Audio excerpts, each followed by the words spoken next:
In a galaxy teeming with advanced civilizations, Earth stood as a minor player. While the dominant species across the stars mastered hyperspace travel and perfected their biotechnological marvels, humanity remained a resource supplier, a footnote in the intergalactic narrative. On paper, they were equal members of the Galactic Council, but in practice, Earth's fleets served more as a symbolic gesture, an acknowledgement that even the least advanced species had a place in the grand order of things. Fleet Commander Jacob Thorne knew this all too well. He stood at the helm of his ship, the Resolute, an outdated cruiser that looked more like a relic from a forgotten era than a vessel meant to represent a planet. His fleet, a ragtag group of aging frigates and destroyers, was underfunded, undermanned, and underwhelming in nearly every aspect. The pristine fleets of the alien powers, their sleek, technologically superior ships, cast long shadows over humanity's contributions to the Council.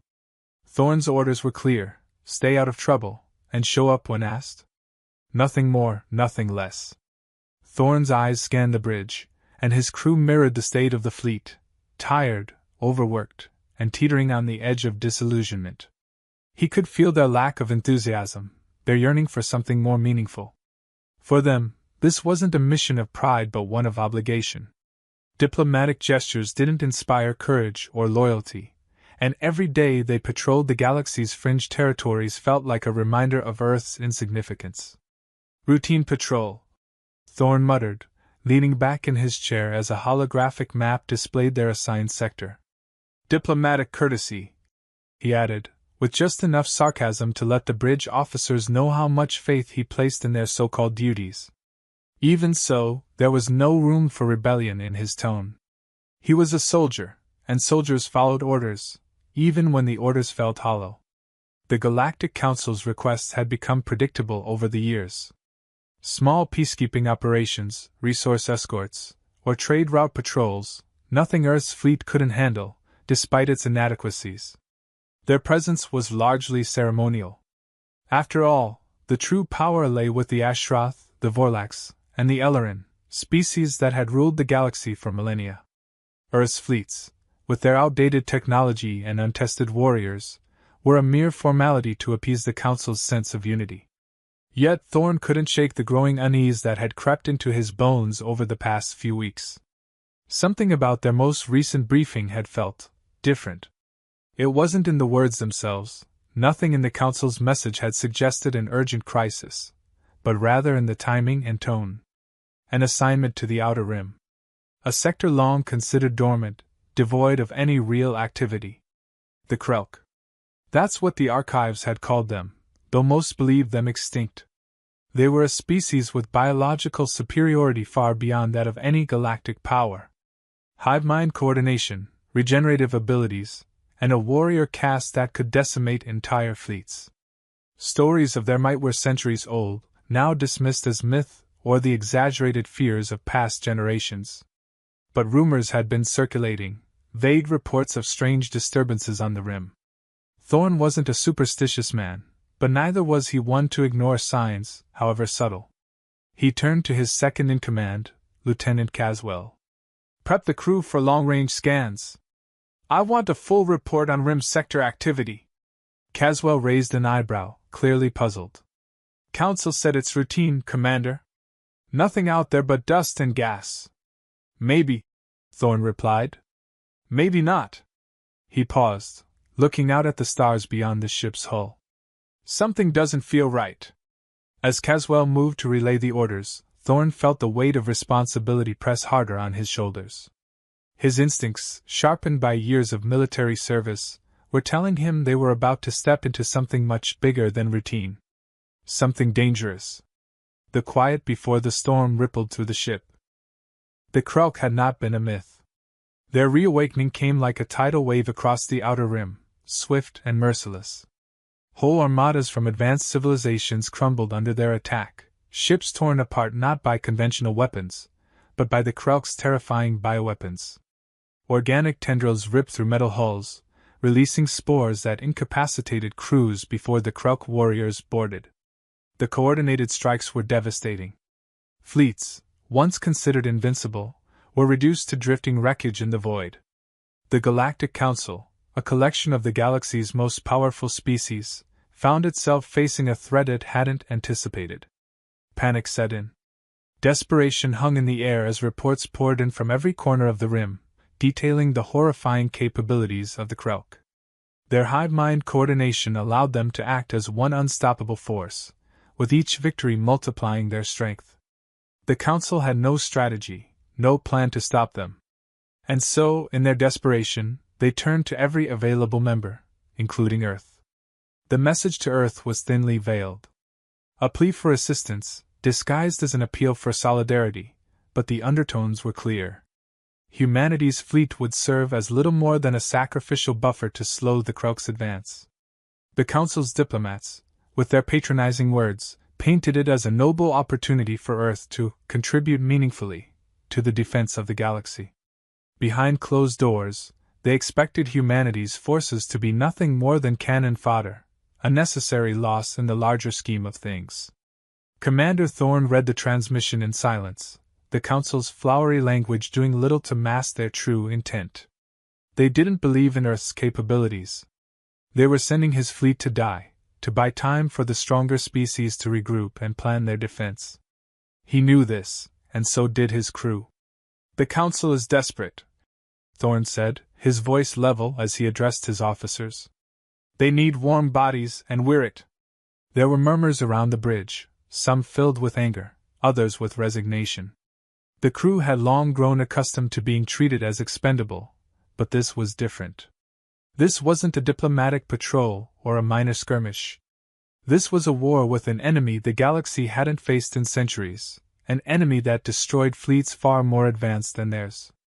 "We're supposed to be a distraction," one of the officers muttered under their breath, and the sentiment was shared by many. Thorn didn't disagree, but he wouldn't let that defeatist mentality take hold. "Maybe they think we're expendable. But we've survived worse odds. We're going to fight, and we're going to do it on our terms." Still, the doubts lingered. There was no denying that the mission was suicidal. The Krelk were a biological nightmare, their weapons and tactics unlike anything humanity had encountered before. As Thorn's fleet prepared to deploy, the mood shifted from resentment to a grim determination. They were the underdogs, always had been. But if they were going to face the Krelk, they would go down fighting. The journey to the front lines was uneventful, but the tension aboard the ships grew as they neared their destination. Reports of Krelk attacks continued to stream in, each more horrifying than the last. Whole systems had gone dark, entire colonies wiped out in a matter of hours. The Krelk weren't just conquering, they were eradicating everything in their path. When Thorn's fleet finally reached the outer rim, they were met with silence. No welcoming flotilla from the Council's other fleets, no signs of allied forces. Just a cold, empty stretch of space, and the Krelk. The first encounter came swiftly and without warning. Thorn's fleet barely had time to form up before the Krelk descended on them. Organic projectiles, some of them massive, living organisms, slammed into the human ships, tearing through hulls like they were paper. Bioluminescent spores flooded the void, clinging to the exterior of the ships, searching for any breach in the shields. The Krelk's fighters, strange, insect-like creatures, attacked in swarms, their movements too fast, too coordinated. Thorn gritted his teeth as alarms blared throughout the Resolute. "Focus fire! Target those tendrils!" The crew scrambled to respond, but it was chaos. Human weapons, designed to counter more conventional threats, struggled against the Krelk's biological onslaught. A nearby destroyer erupted in flames as one of the Krelk's organic missiles tore through its engines. In seconds, the ship was lost, consumed by the Krelk forces. For all their preparation, nothing had readied them for this. The Krelk were more than a threat. They were a force of nature, an ancient terror reborn. Thorn's fleet, outmatched and outgunned, was now in the fight of its life. Thorn's fleet was in shambles, but they weren't finished. The first encounter had been a disaster, with ships lost and crews decimated by the Krelk's relentless biological assault. But Thorn was no stranger to impossible odds. He quickly regrouped, rallying his officers and rethinking everything they knew about warfare. Conventional tactics wouldn't work against the Krelk. They couldn't win by brute force, not with the resources they had. So they would do what humans had always done best: adapt. Thorn's first order was to stop engaging the Krelk head-on. They couldn't outgun them, but they could outmaneuver them. The Krelk relied on overwhelming force, their hive-mind coordination allowing them to predict and counter most standard strategies. But their strength was also their weakness. If the humans could disrupt that coordination, even for a moment, they might create just enough confusion to turn the tide. The human fleet, smaller and more agile, began using stealth and misdirection. Thorn ordered his ships to scatter, to operate in isolated pockets, using the dense asteroid fields of the rim to their advantage. Every battle became a game of cat and mouse, with the humans striking from hidden positions before vanishing back into the shadows. It wasn't glamorous, but it worked. The Krelk, used to enemies that engaged in large, coordinated fleets, struggled to adjust. They weren't prepared for an opponent that refused to play by the rules. As the humans adapted to this new form of guerrilla warfare, Thorn's real breakthrough came in understanding the Krelk's hive mind. Their entire strategy depended on perfect synchronization between their forces. But Thorn realized that if they could disrupt the central command signals, even for a fraction of a second, they could sow chaos in the Krelk ranks. It wasn't about destroying the enemy directly, it was about breaking their rhythm. Thorn worked with his tactical officers to develop a series of decoy signals, mimicking Krelk transmissions to scramble their coordination. The crew began planting false data, leading the Krelk to believe they were attacking in one sector when, in fact, they were lying in wait somewhere else. The disarray that followed was enough to buy the humans time. Krelk ships, once acting as a single, fluid organism, became disjointed. In the confusion, Thorn's fleet would strike, taking out key targets before retreating to safety.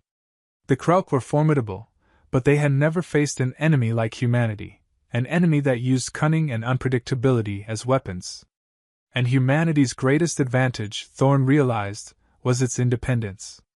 Most advanced civilizations relied heavily on AI, automated systems, and predictive algorithms in battle, systems the Krelk could infiltrate and corrupt.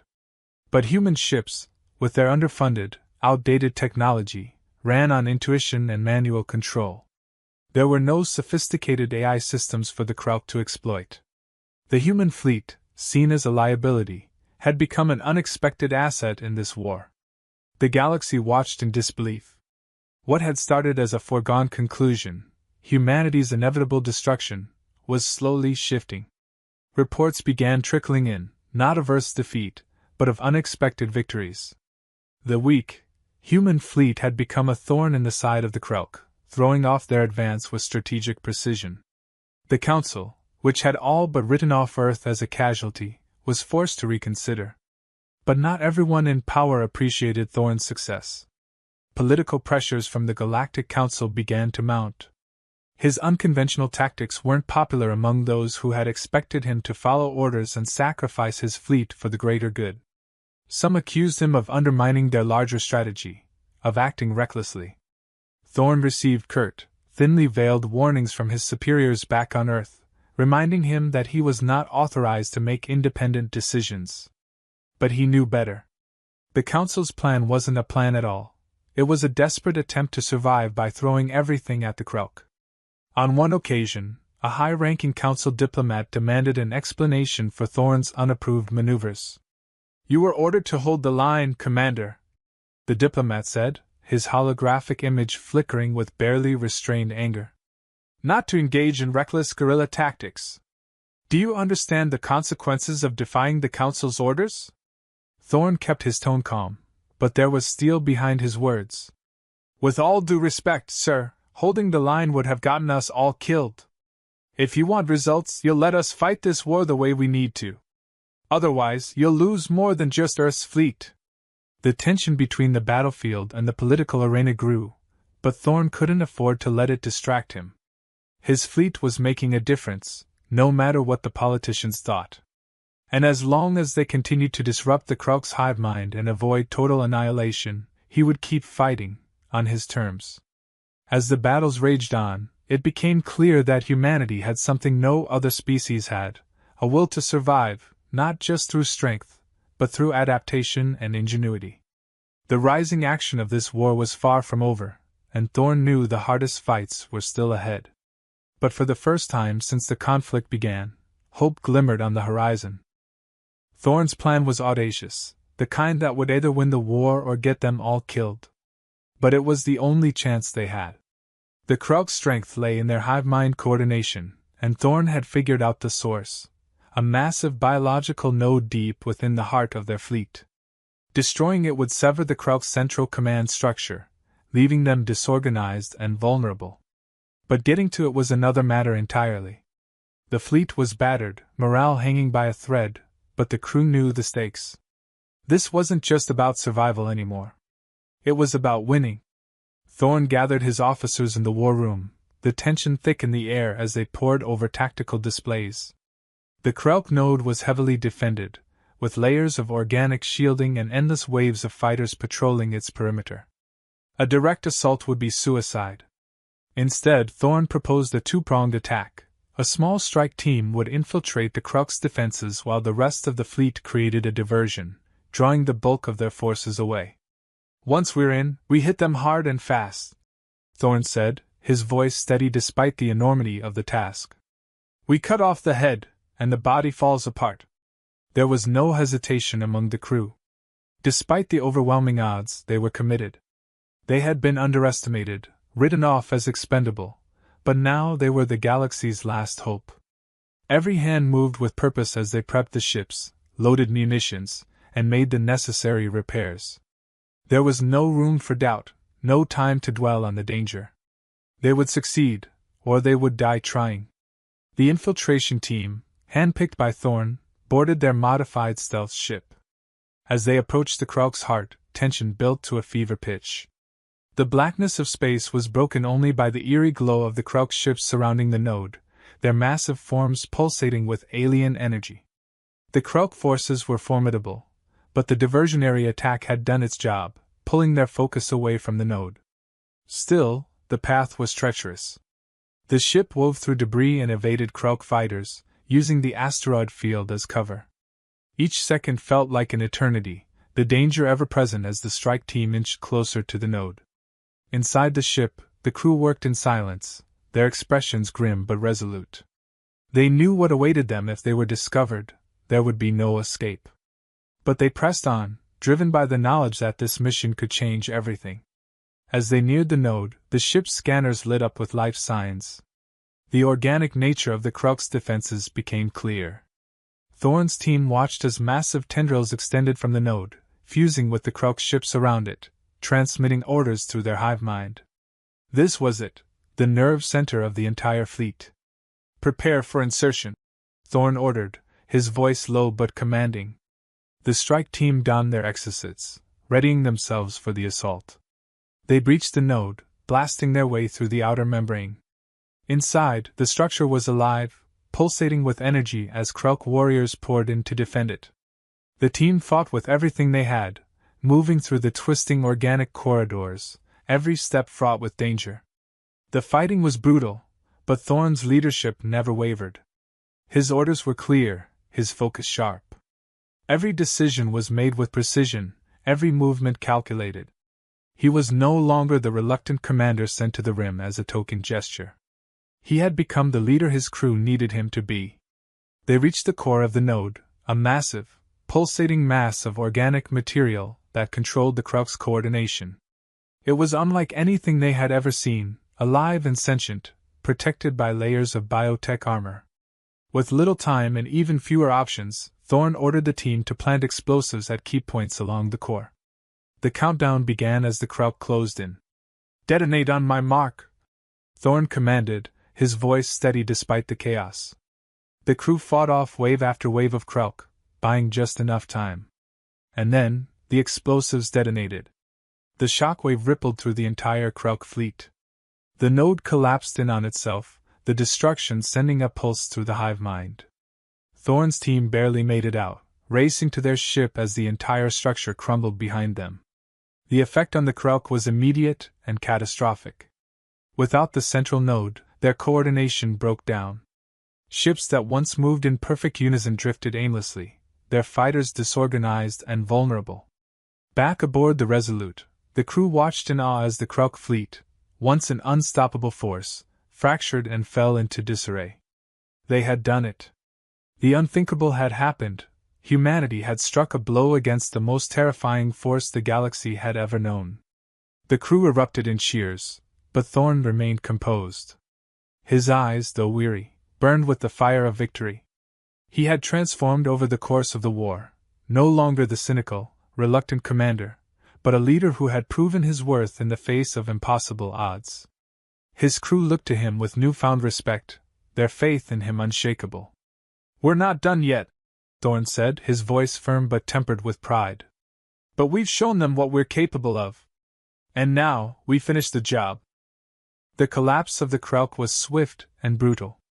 With their central node destroyed, the once coordinated behemoth of a fleet crumbled.